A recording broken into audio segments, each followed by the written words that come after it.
Es el momento en el que contaremos con la participación de Machiel Braaksma. Machiel is one of the illustrators in our exhibition, Ilustramundos. He comes from Friesland, the northern region in the Netherlands. It's a tiny community, a cultural community with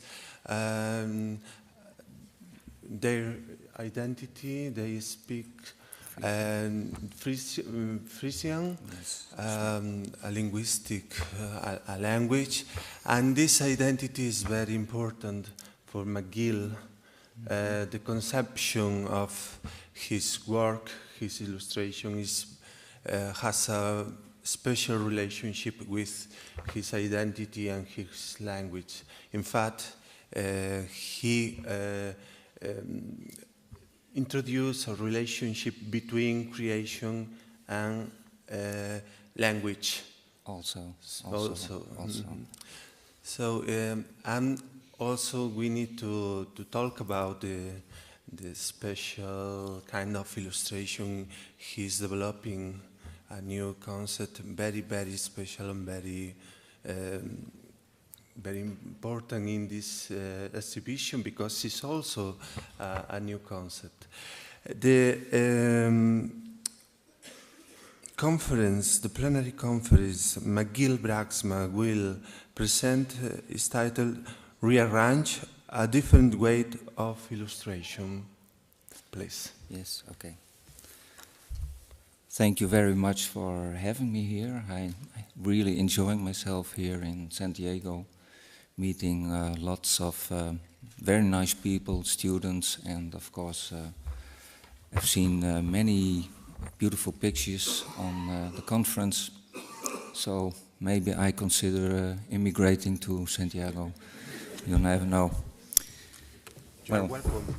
Okay, thank you. Well, good morning.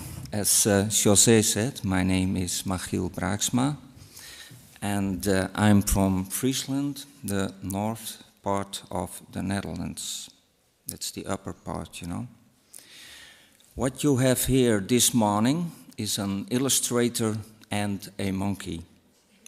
To avoid that you will mix us up, I'm the illustrator and he's the monkey. He's my assistant and his name is Hotse. Hotse is a name that is only being used in Friesland, and even there it's quite a rare name. The chances of having a second Hotse here in the audience are 1 at a billion, I guess. So I expect no one in the audience will be offended by this name. Okay. I would like to explain a little about myself and the way of working. Perhaps you'll find it interesting to see illustration from the point of view of someone having an artist background, making sculptures. But first of all, I want to show you some important ingredients regarding illustration. An apple and a duster to clean. We will get back later on these ingredients. So, I started working as an artist, making sculptures, and now I'm also an illustrator and writer.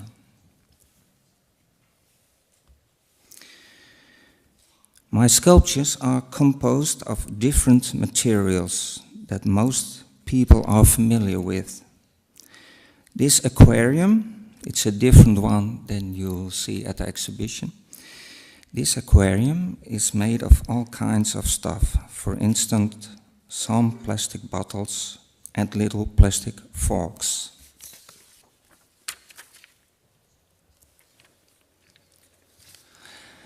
This is a secretary bird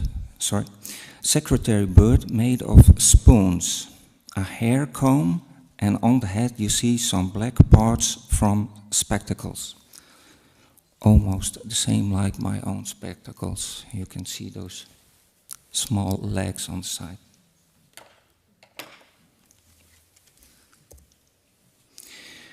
Hotse is made of ropes, fishing nets and a plastic shovel. All stuff that is found on the beach in my home country. The identity of the ropes and nets changed into something new. Here it acts like hair and skin. And the scoop part of the red shovel, not visible in the picture, became a typical baboon behind. This way of rearranging material and transforming has become characteristic for my style of illustration later on. Sculptures like this caught the attention of some schools, and this resulted in doing workshops for children to make things together. Excuse me. Therefore, some simple examples of animal sculptures were made using stuff with little value. Here are some simple snapshots. It's really not a very good picture, but later on it's getting better, I promise.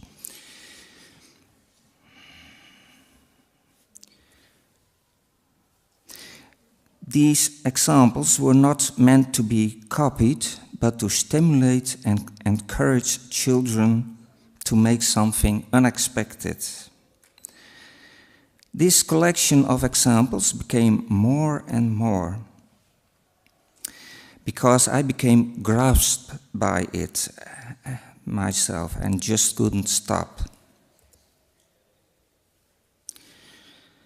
The next step was the thought of making a book with nice pictures.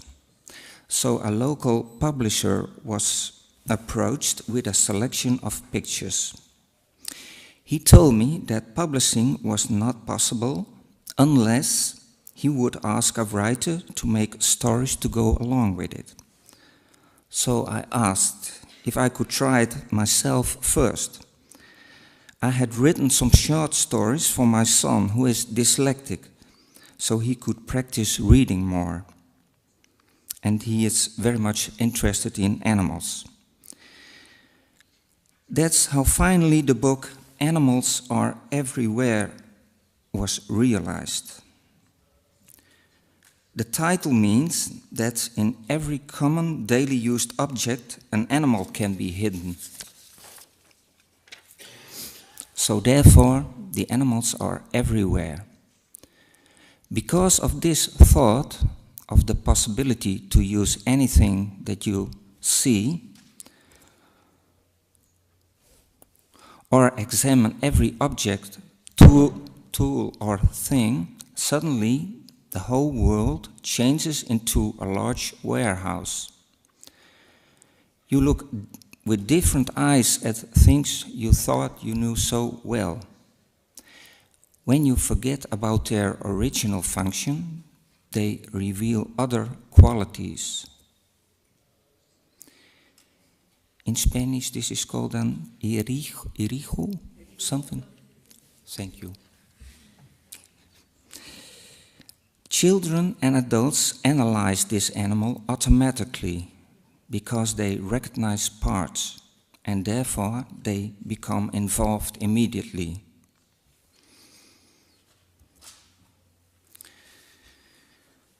The making of small sculptures or objects is the starting point for my illustrations. There's an interesting difference between using a sculpture in an exhibition and using a sculpture to act in an illustration. The wonderful thing about making an exhibition or making an illustration is that one can be some sort of conductor or director. With a sculpture like Hotze, the space of the exhibition room is your window or frame. You can adjust the attention to the monkey by giving him a prominent place or not. Or reduce the attention a little, for instance, by putting another sculpture near it with the same size. There are different ways to influence the situations. One can put lights on sculptures to accentuate things. I will give another example of Hotze.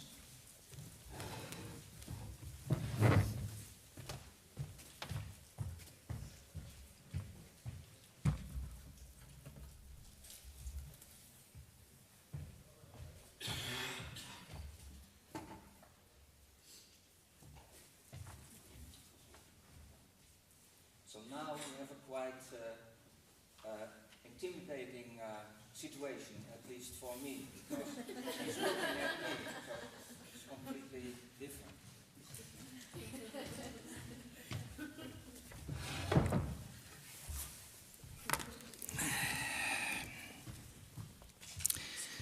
Yes.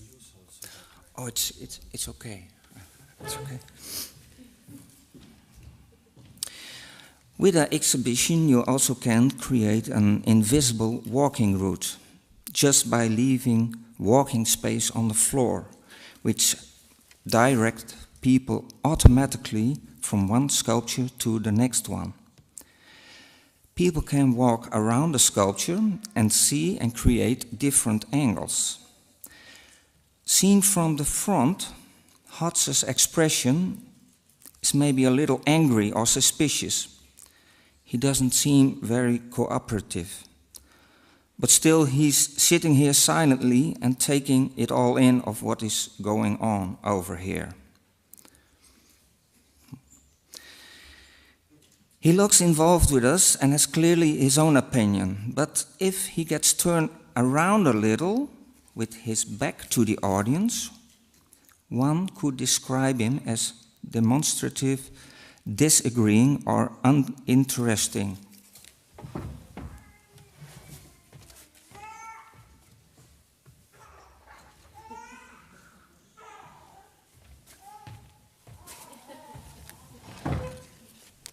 Like that, I think. In an illustration on paper, the angle is frozen and decided. You can't walk around your object. But this frame of illustration is not a restriction, I think. It challenges one to organize something over some square inches or centimeters. And even better, you can eliminate distracting things.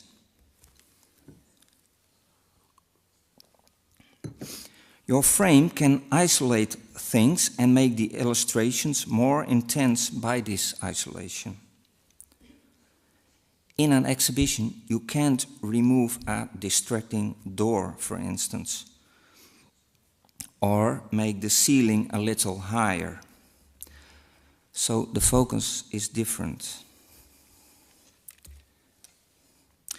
To me, one of the greatest things about illustrations in books is that you constantly can take care of little surprises. You can define an order in what to show first and last, or how much you want to show of it. To me, the turning of pages is a great invention. By turning pages, one can accomplish small revealings. At first, you see how the animals were presented in a picture. The centipede is placed in a landscape made of trash, which in fact is my working table. It is, so to speak, his place of birth. The fly was put in a sunny environment, with playful shadows of a window.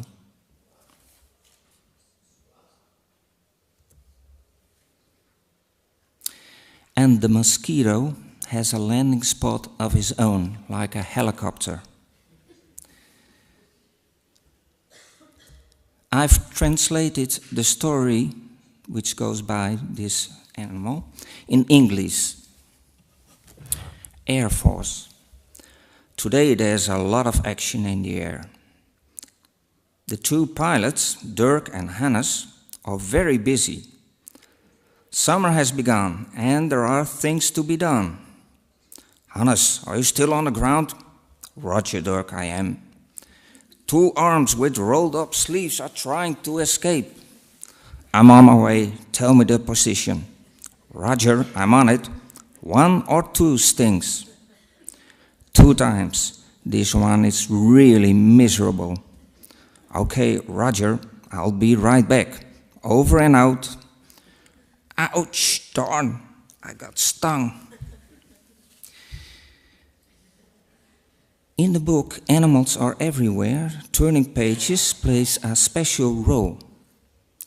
Between each story on the left and illustration on the right, there is a transparent leaf. This leaf represents a part of the story in action.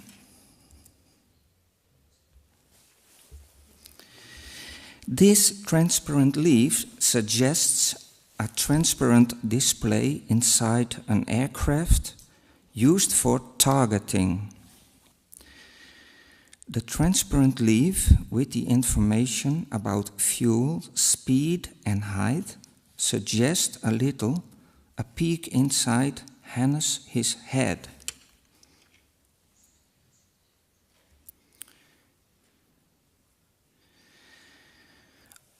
On the illustration you see Hannes, who is a pilot, mosquito and aircraft or helicopter altogether. The letter H on the airstrip normally indicates helicopter. Here it suggests that it's the initial of Hannes, his name, and therefore the spot looks like to be his own personal landing spot. Because of these small details, the illustration also becomes a little story.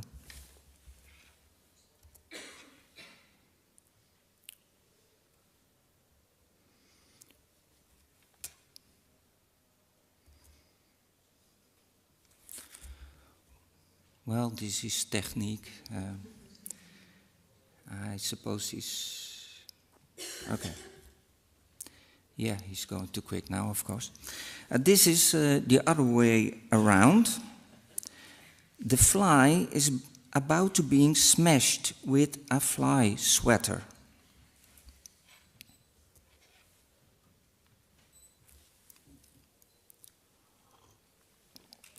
Like this, by turning the page.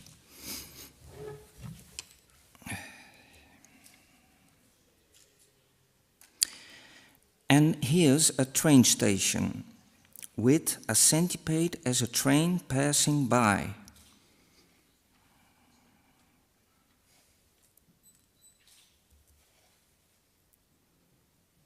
Like that.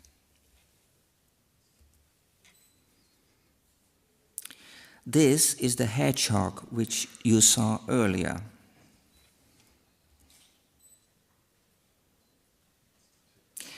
The sign that exactly covers up the animal means be careful, hedgehog.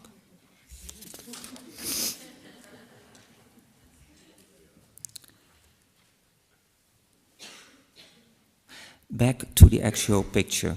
This one was used for the book.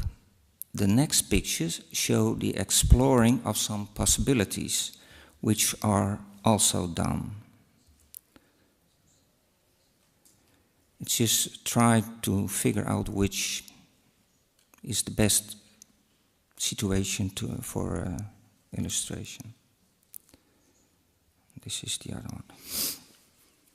Well, you might think he's not an illustrator. He's someone from a moving company putting stuff together that doesn't belong to each other. That could be true, but at the end, this method can deliver illustrations. Illustrations are often drawings or paintings, and sometimes collage, or a mix from these things. This method looks a little like a 3D collage. To show you how the method has been applied so far, I've made a schedule.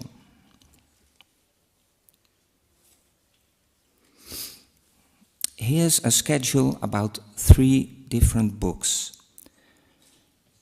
The third book, with the sun, is still in progress. The first book, Animals Are Everywhere, in fact means that in every common object might be an animal. This is an elephant made of electrical stuff.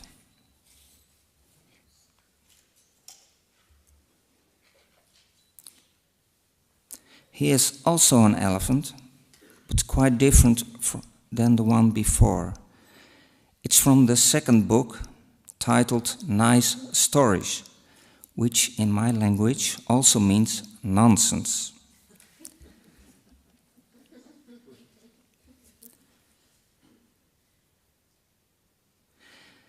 The third book in progress is titled Harakramela, which is more or less similar to Gosh or Great Galloping Gosh. In Spanish, maybe it would be something like caramba. Anyway, it's a word you would say when you accidentally hit your own thumb with a hammer, but were brought up very well by your parents.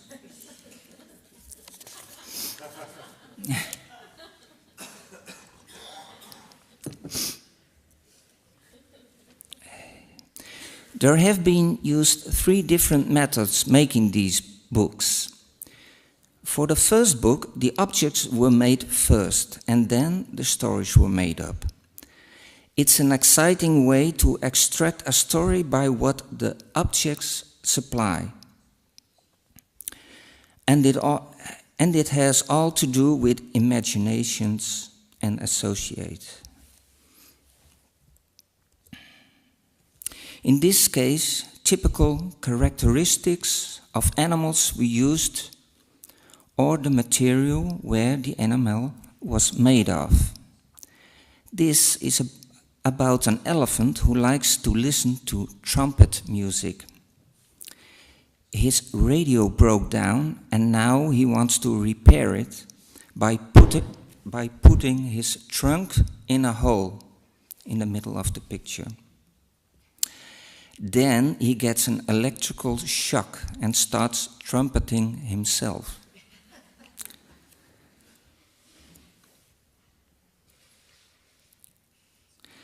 By the second book, the stories came first, and then small and bigger objects were made to become illustrations later on. I suppose that this is the most common way of creating an illustration. To work this way around means you have to adapt to the atmosphere of the story, of course.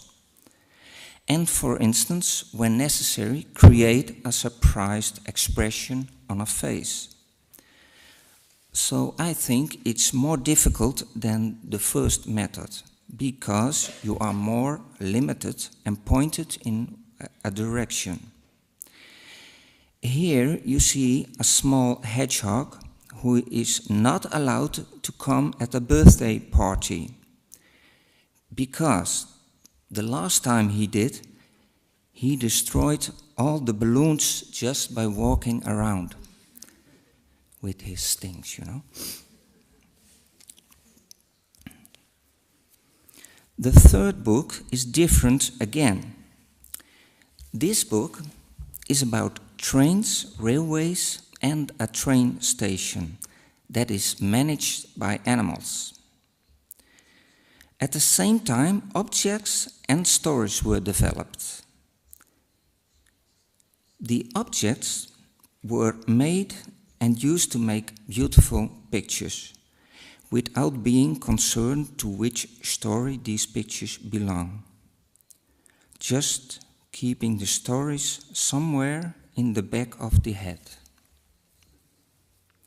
This to avoid a normal one-to-one situation of here's the story and this is the picture belonging to the story. Instead, this is trying to search a proper home for the pictures after they have been made, which is a tricky business, but also a playful test in order to create a sharp and surprising combination of the both of them. The experiment resulted in a difficult puzzle, and I have to admit that I have to make extra pictures to complete the puzzle to make things logical. But it is exciting because one can surprise himself. Reading the stories, the illustrations suddenly reveal that they are usable in more than one situation. This illustration of a train station suggests a very early morning. Further on, it's quite neutral, and different stories about railways or trains fit in.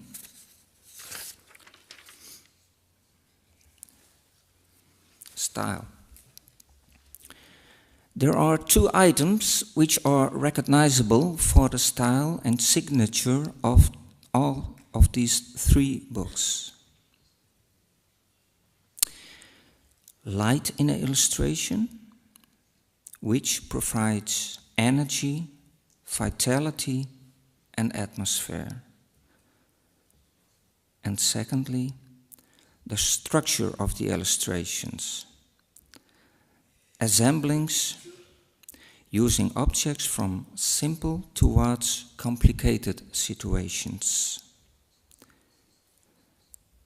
To say something about these items, I'd like to show the same pictures several times so I can demonstrate the differences. Light is a constant important factor. At each illustration, a different angle and solution is thought of. So light is used in different ways.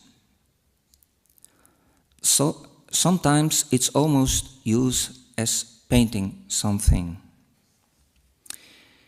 Here, on this picture, the shadow accentuates a delicate, careful situation. It looks as if the action is caught on a camera, and that the animals have no idea of that they've been seen.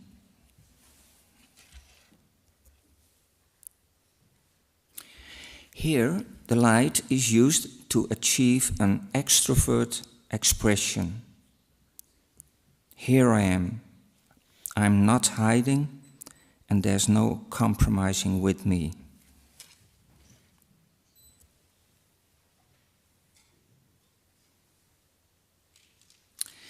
A very sharp shadow somehow shows this is an unexpected situation.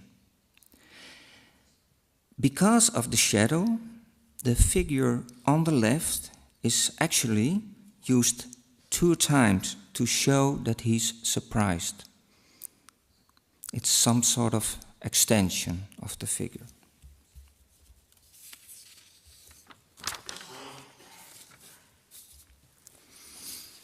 Here, a spotlight was put on a rocket to focus and to create a mysterious scene.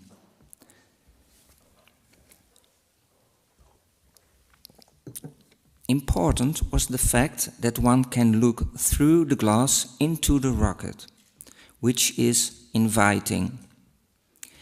It's a bit the same as looking into an aquarium and become part of another small world.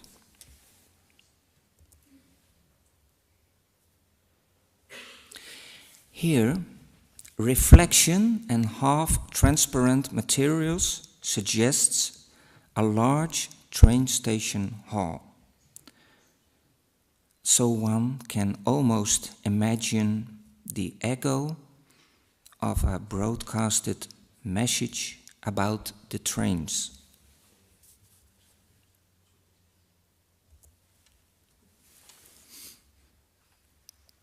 The figure here is positioned in the fog to create a desolate situation. He has to deal with everything by himself in a mechanical environment.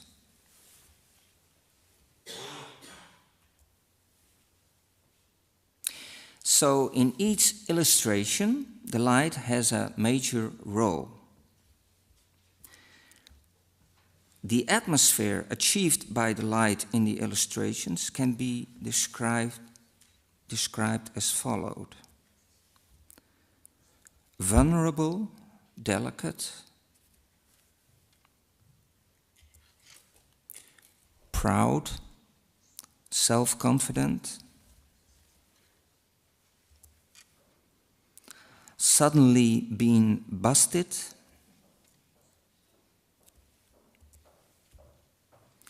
personal and confidential,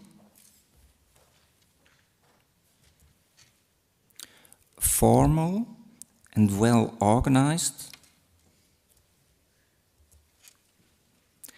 a programmed situation conducted by signs which are in charge. The second item that is related to the style of these illustrations is the structure. Everything is assembled. What you see apparently are logical objects, despite the fact they consist out of material that normally doesn't supposed to be together. The illustrations show a range from simple towards complicated situations. It's about how you can suggest connections, how objects become characters, and how things relate to each other and the environment. As you will see, this can vary from a few interventions in the first illustrations to the last illustration, which hides all kinds of meanings. So, the same series of 6 illustrations show a small evolution from simple towards complicated. Both of these animals, a buck and a hedgehog, exist out of 3 different parts of common objects. The bug was made from a plastic spoon, a part from a spectacle, and cake forks. The hedgehog was made of forks, a funnel, and a wheel from a toy car, which became an eye. I wanted to show the vulnerable and touching side of them and created a mini procession. So these common objects have actually become alive and show emotions. This bird was only made of spoons. I wanted to capture an exclusive grace in the picture, which included a logical appearance of the bird. So one would think, yes, this is a beautiful bird, instead of, no way, this is not a bird. Therefore, I chose a black background. A partly black printed transparent page in front of this illustration in the book only shows one spoon, the red one on the right. Yes, red one on the right. And suggests a magic trick that has to be performed in order to make this bird.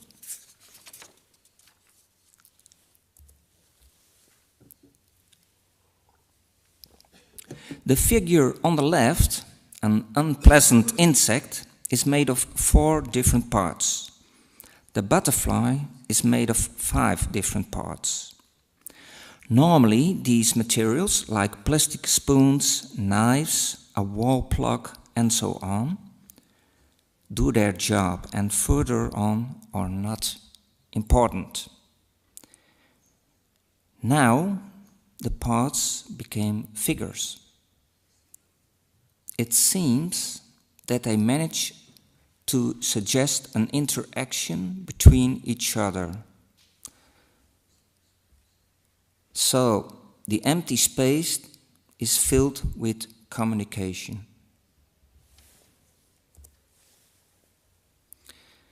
A several number of parts were put together to make figures and a rocket. After that, they were combined. The illustration is about a secret. Therefore, I made an intimate, dark setting. The picture tells a lot. A mole is explaining his secret plan to a frog. And in the center of the illustration is the subject they are talking about, a strange rocket with a submarine entrance. The reader and spectator has the privilege to take a look inside the rocket and becomes part of the secret.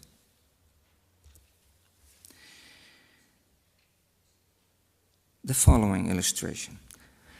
I used all kinds of semi-transparent objects to create a modern-looking hall with lots of space. The piece on the left, for instance, is a drying rack used for dishes. Further on, the doors of the studio were opened up to let in the daylight.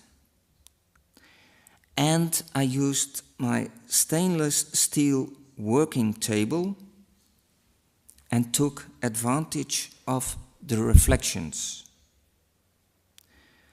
The important thing was to reach the point that I could say, yes, now it's becoming a station hall and we can believe in it.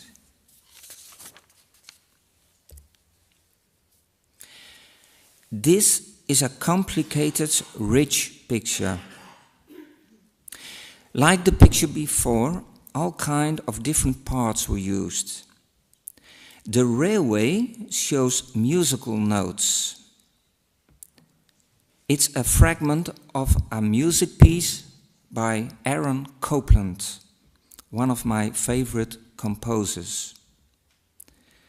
The music piece is titled Hoe Down.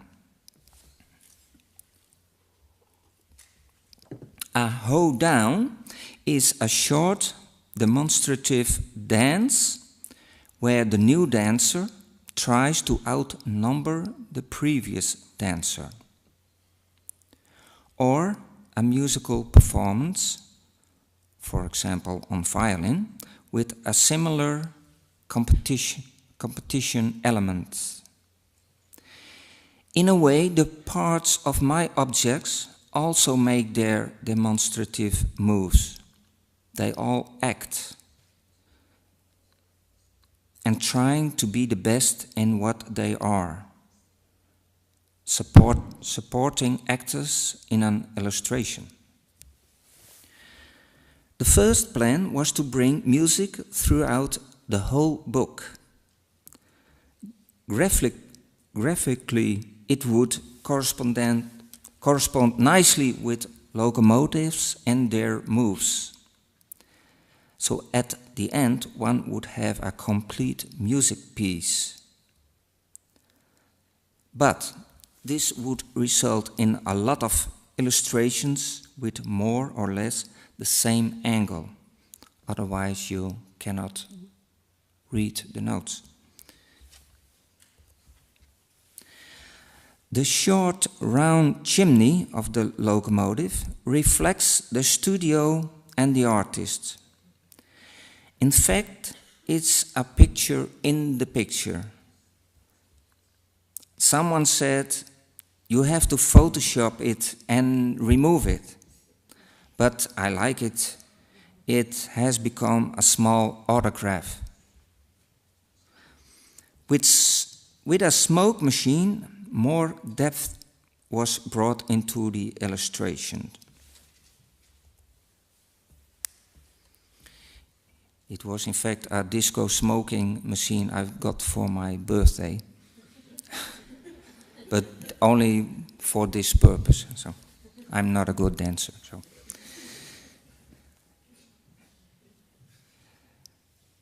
The railway signs play a special part. All the railway signs have strange meanings, and there's a special page which explains them. So one can read and see the book for a second time in another, new perspective. The sign on the left, made of a black and dried coffee spoon, in my case means stop, time for coffee. The red one on the right is a routine greeting and says, hello. Also, there are 3 different models of white plastic coffee spoons. Only 2 are visible in the illustration. I hope you can see them. One in front of the locomotive and one between the left sign and the locomotive. The first one means the word chew in big letters. The second one, chew, in small letters. And the third one means papa. In some illustrations of this book, you can actually bring the train alive yourself by reading choo-choo papa, choo-choo papa, choo-choo papa. So this is a quite complicated picture where a lot can be discovered.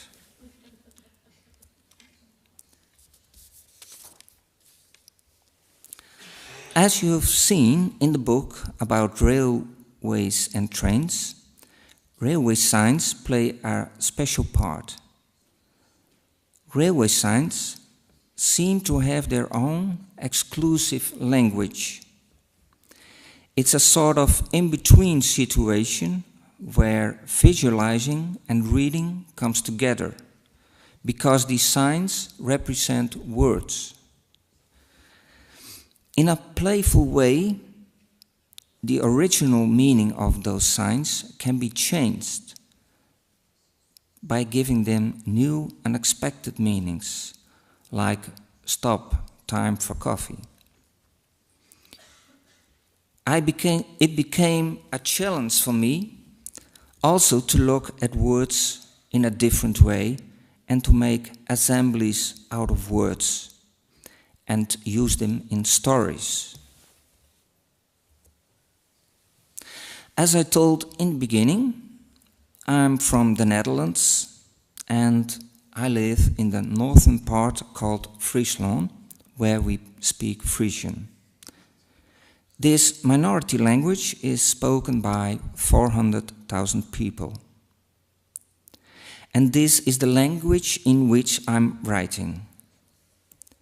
While working on my book, I thought about the qualities of the Frisian language, its typical sounds, names, words, and so on. I made these characteristic elements important by lifting them out and use them. Harakramle, or Great Galloping Gosh, or Karamba, for instance, became the name of a train station. This way one discovers how lively and rich words can be. But I also played with words and tried to do something with it in the stories. What if I could manage to make a collection of words beginning with, let's say, the letter S, and make a long sentence with it? A sentence of 16 words beginning with the letter S was made. In Frisian it goes like this. Na een peer slokje sinus sait san sin sis zo zij sa cel solos jongens zonder zantig Chinese jongers. It's good I have my own teeth, so they won't come out. Translated, it says, after a few sips of orange juice, San Sin says, say, would she be singing solo by herself without 70 Chinese singers? So you can see that 6 S's of the total of 16 have disappeared. So this is very much connected to the Frisian. I wish a possible translator good luck replacing it. Also, the subject railways and trains delivers some starting points. A train conductor who travels back and forth can start speaking backwards now and then. This funny behavior can start quite innocent by just changing the beginning letter of some words. That would sound like this. Mood morning, everybody, tickets please. Gradually, things can get more worse, especially when the train driver pops up and replies saying words completely backwards. Ladies and gentlemen, the next stop will be Ogashik. And as you can see, this is the word Chicago. Sometimes words also exist in another language and mean something completely different. In my hometown, there's a Chinese restaurant named Maiwa. Maiwa. I noticed that these two words coincidentally also exist in my language, Frisian. It's pronounced the same, but just written a bit differently. I don't know what the Chinese meaning is of Maiwa, but I think it's a name. In Frisian it means with whom or who am I speaking to? So in Friesland it is funny when you call up this restaurant and immediately get a reply in Frisian with a Chinese accent saying, who am I speaking to? But fortunately Maiwa doesn't mean wrong connection or something like that. Or take a hike, or, well, I don't know. Which would be, of course, very unpleasant when you have a restaurant, especially in crisis time. This confusion can be found in more words that are Frisian, but have a Chinese ring about them. So everywhere there are possibilities to assemble with words. Since we are here with all kinds of nationalities and juggling with words in one's native language is already difficult, I will leave it by this example. Finally, we have the apple and the duster. These things are also a typical example of what can happen when something unexpected occurs. While working, the duster was cut in two, in the assumption to use the front part.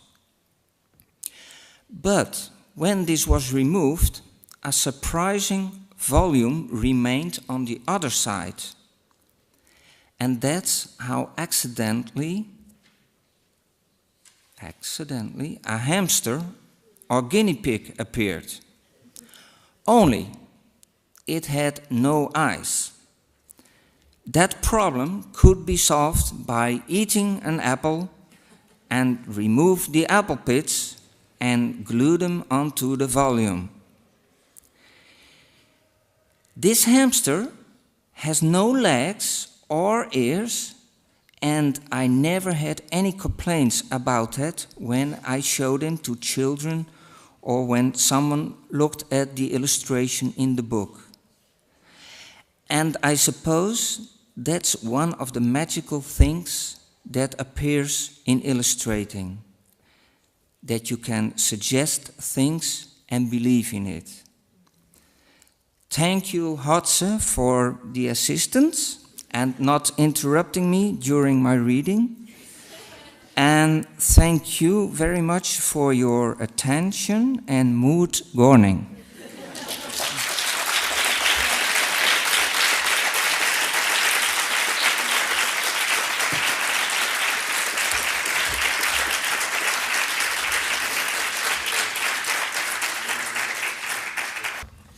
Wonderful. We laugh a lot with Olar.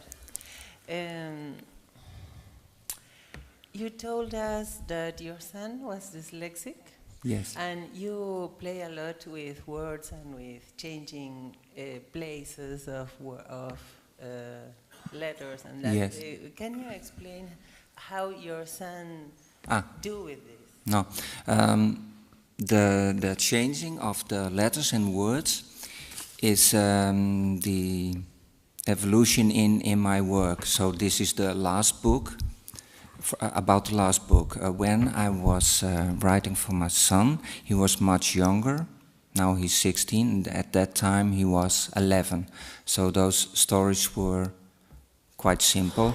Just every evening I got down to the laptop, and then it was just like some sort of exercise, because he was going to bed, so you had to make a short story very quickly. And of course that is difficult, but it's you can exercise it. And it was fun to do. So he was lying in bed and reading those short stories in order to get a little better with reading. Yes. So you are joking about that. You are like naturally joking about that difficulty. Well, I think everything has two sides, and also for my objects, I try to unite the opposites of two things. For instance, Hotze to me is also an answer and a question at the same time. And it is some sort of going on carousel. Oh, sorry. So, of course, you can give an answer, but I think that's not interesting. You also have to deliver a new question, because there has to be some magic and in an illustration or in an object, something which you cannot explain entirely. Of course, it's nice to say and explain some things, but it's also nice that you cannot explain something for 100%, because it's not only has to do with your mind, but also, of course, a lot with your emotions and feelings. So I want to ask you how you find the way, using so beautiful way, using object in illustration. What you remember the beginning and how it was? How you find the way? How I started? How you start using object to illustration? It was, I suppose, just an accident. Well, like I said, I made all kind of simple examples for children just to get them start working, which was big fun, because children are very open and they don't have a barrier, you know. For instance, if I see a package of something which maybe have a good shape, but it has a text on it, well, I or adults maybe could think, well, we can use it, but because it says milk or something. But children don't mind; they just use it. So it's great to work with. I just started making simple examples, and then I thought, well, this is fun to do. So I made some more, and the first thought was making nice pictures of it to show to schools, just to, because I have to earn money, and so. But these examples became more and more, and I made them less simple and more, I tried to make them more beautiful. And that was, at that point I thought, well, maybe I can make a book of it. So I went to a small publisher and asked him, and that's how it all started. And now I'm really crazy about making books. Like I said, the turning of a page, to me, it is a movement, which you can also use. You can make an illustration, but you can do a lot more. Yeah? Like an order, like I said, an order in what to show first and then. So you can make a lot of little surprises in a book. And well, if you want, you can see this big, that one later on. The third book, which is now where I'm working on it for almost 3 years. Not constantly, of course, because you have to do other things to earn money. But yeah, I will try to make a masterpiece and try to hide lots of secrets, so you can read the book over and over again. And yeah. Good morning. Last week, a student asked me why in the children's books there are so many animals. Do you have an explanation of? In general or in my books? But I ask in your books. Yeah. I think animals are really appealing for children. Because it's a little out of the box, you know. We people more or less are the same. We have 2 arms and 2 legs and 2 ears, I hope. But animals, yeah. an elephant has a large trunk and a giraffe has an enormous neck, so that's fascinating. So I can understand completely why children are grabbed by animals. And of course animals have, they all have their own noises, which and it's really fascinating. So yeah, I can understand it. And yeah, it. Well, I don't really think about the subjects very much. I'm just like a bird laying an egg, and such a book that's my egg, you know. I just have to do it. A bird can't stop laying his egg, and same with me. And everyone can see for himself what he thinks about the egg. And there's not a description on it which says I'm this or I'm that. So. What is more fun, like finding pieces, putting them together, like seeing like they look like an animal or something, or finding the technical way to solve the problem? You might have plastic and metal and wood. How to put them together? Just glue them or find screws? Yeah, usually glue, and the technical part is not so much fun. It's just a problem, because usually, for instance, with the trains, you find one part which gave you the idea. Well, this is a good part for a locomotive. But then you have to find maybe 5 or 10 other parts. But you don't know what part you have to find. So it's an enormous expedition of finding the second part. And when you find the second part, it gives you an answer which part you need as a third part. It has to be a big part or large or high or low. So at the same time, you try to give your object, for instance a locomotive, the appearance of being a train that really can exist. So it looks very easy. It looks easy because you could imagine such a train driving by. But in my studio, which looks like a junkyard hit by a tornado, you all find junk all over the place, and you just have to pick up something and try it. And then you know, no, this is not good. And you pick up another one. No, this is not good. So you have to make maybe 100 or 200 small decisions. And when you have found your second or third part, you are very happy.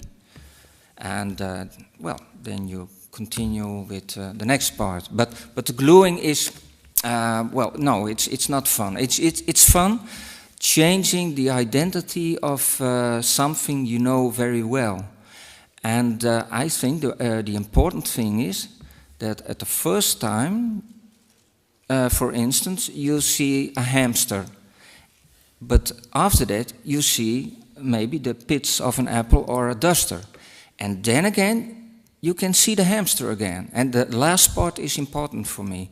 So, as a child or adult, you can analyze the object or the illustration, but still believe in it after you did so. You are an illustrator, but as well you are a sculptor. Yeah. And I'm wondering, what else do you do? Because you have 2 books, but I'm sure you do more things. And yeah. I've started with the books in 2006. My education was art school, and before that a painter school in more an industrial and decorative way. So painting old-fashioned wall advertisements, very large, or gilding, you know, or making wood imitations with a brush or marble imitations with brushes, window dressing, all kinds of stuff. So I do different things to earn money. So I give workshops. Sometimes I make artworks in public, just as assignments. So they ask me to create something. So there are a lot of different things going on, and that's why the last book is going very slowly.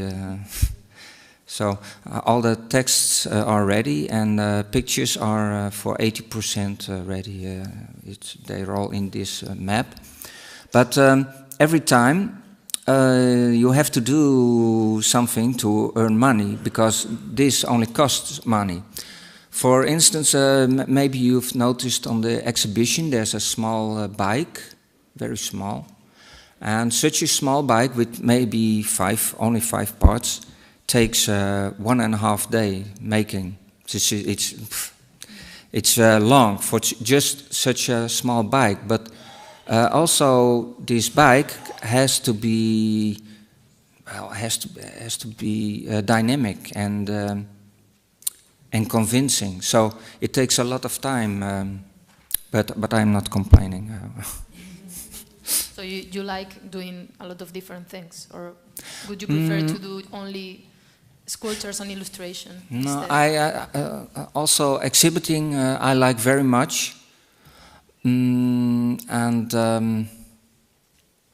well, I just have to do different things. And it's nice, but sometimes it's difficult because constantly you have to make a switch.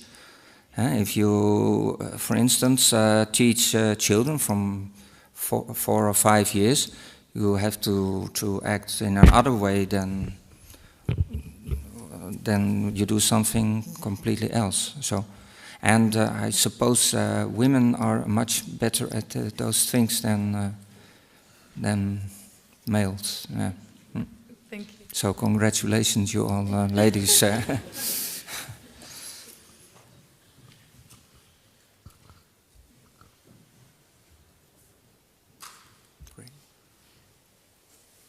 Thank you very much again, Machiel. Okay.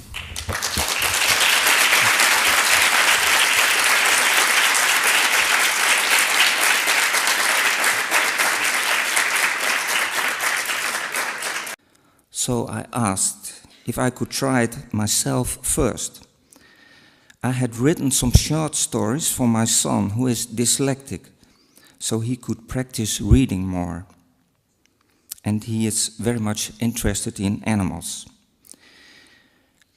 That's how finally the book Animals Are Everywhere was realized. The title means that in every common daily used object an animal can be hidden. So therefore the animals are everywhere.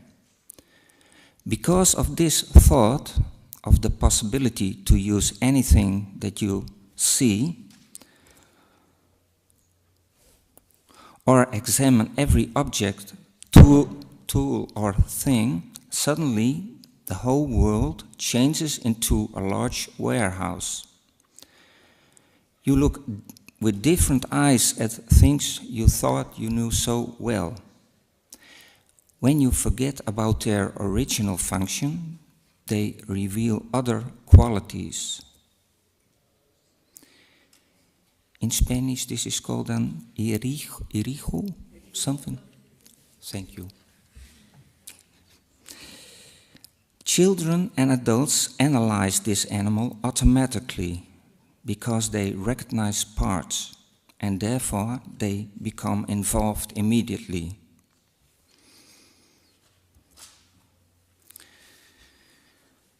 The making of small sculptures or objects is the starting point for my illustrations.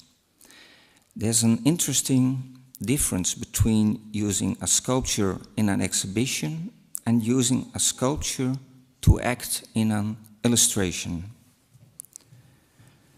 The wonderful thing about making an exhibition or making an illustration is that one can be some sort of conductor or director. With a sculpture like Hotze, the space of the exhibition room is your window or frame. You can adjust the attention to the monkey by giving him a prominent place or not, or reduce the attention a little, for instance, by putting another sculpture near it with the same size. There are different ways to influence the situations. One can put lights on sculptures to accentuate things. I will give another example of Hotze.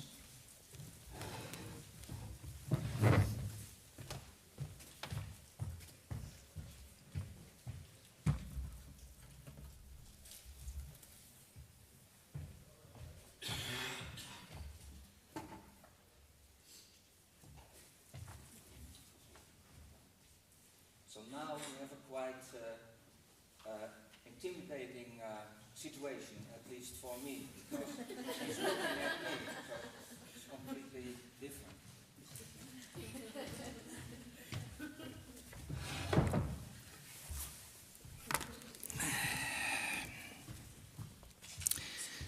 Yes.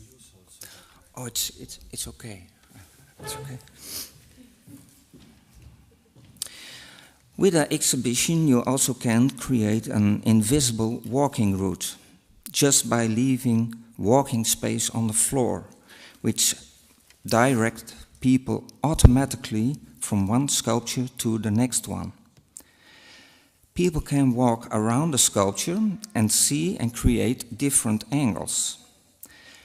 Seen from the front, Hotze's expression is maybe a little angry or suspicious. He doesn't seem very cooperative. But still he's sitting here silently and taking it all in of what is going on over here. He looks involved with us and has clearly his own opinion, but if he gets turned around a little with his back to the audience, one could describe him as demonstrative, disagreeing, or uninteresting.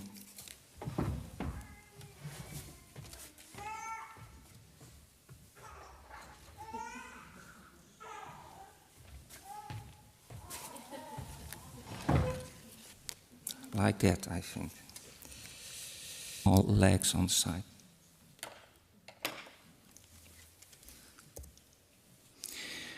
Hotze is made of ropes, fishing nets, and a plastic shovel. All stuff that is found on the beach in my home country. The identity of the ropes and nets changed into something new. Here it acts like hair and skin. And the scoop part of the red shovel, not visible in the picture, became a typical baboon behind. This way of rearranging material and transforming has become characteristic for my style of illustration later on. Sculptures like this caught the attention of some schools, and this resulted in doing workshops for children to make things together. Excuse me. Therefore, some simple examples of animal sculptures were made using stuff with little value. Here are some simple snapshots. It's really not a very good picture, but later on it's getting better, I promise.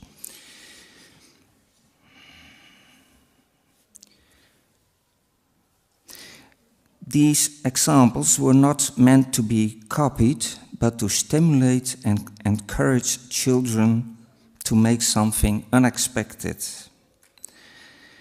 This collection of examples became more and more, because I became grasped by it myself and just couldn't stop. The next step was the thought of making a book with nice pictures. So a local publisher was approached with a selection of pictures. He told me that publishing was not possible unless he would ask a writer to make stories to go along with it. Conning is an illustrator and a monkey. To avoid that you will mix us up, I'm the illustrator and he's the monkey. He's my assistant and his name is Hotse. Hotse is a name that is only being used in Friesland, and even there it's quite a rare name. The chances of having a second Hotse here in the audience are 1 at a billion, I guess. So I expect no one in the audience will be offended by this name. Okay. I would like to explain a little about myself and the way of working.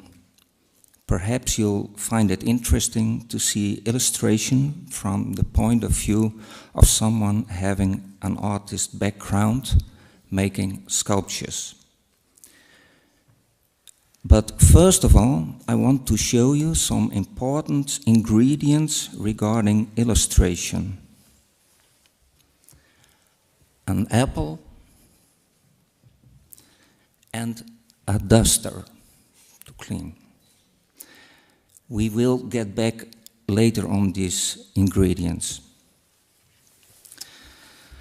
So, I started working as an artist, making sculptures, and now I'm also an illustrator and writer.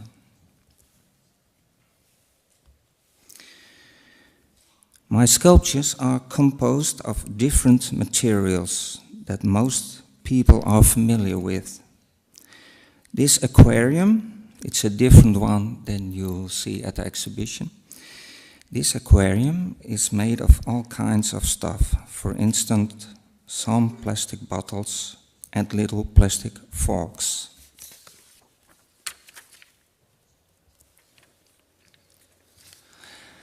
This is a secretary bird made of spoons, a hair comb, and on the head you see some black parts from spectacles. Almost the same like my own spectacles. You can see those small. Es el momento en el que contaremos con la participación de Machiel Braaksma. Machiel is one of the illustrators in our exhibition, Ilustramundos. He comes from Friesland, the northern region in the Netherlands. It's a tiny community, a cultural community with their identity. They speak Frisian, a linguistic a language, and this identity is very important for Machiel. The conception of his work, his illustration, has a special relationship with his identity and his language. In fact, he introduced a relationship between creation and language.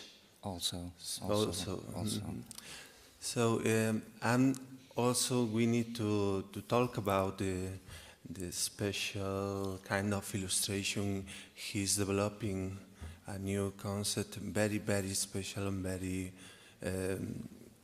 very important in this exhibition, because it's also a new concept. conference, the plenary conference, Machiel Braaksma will present is titled Rearrange a Different Way of Illustration. Please. Yes, okay. Thank you very much for having me here. I'm really enjoying myself here in San Diego, meeting lots of very nice people, students, and of course I've seen many beautiful pictures on the conference, so maybe I consider immigrating to San Diego. You never know. You're welcome. Okay, thank you. Well, good morning. As José said, my name is Machiel Braaksma, and I'm from Friesland, the north part of the Netherlands. That's the upper part, you know. What you have here this morning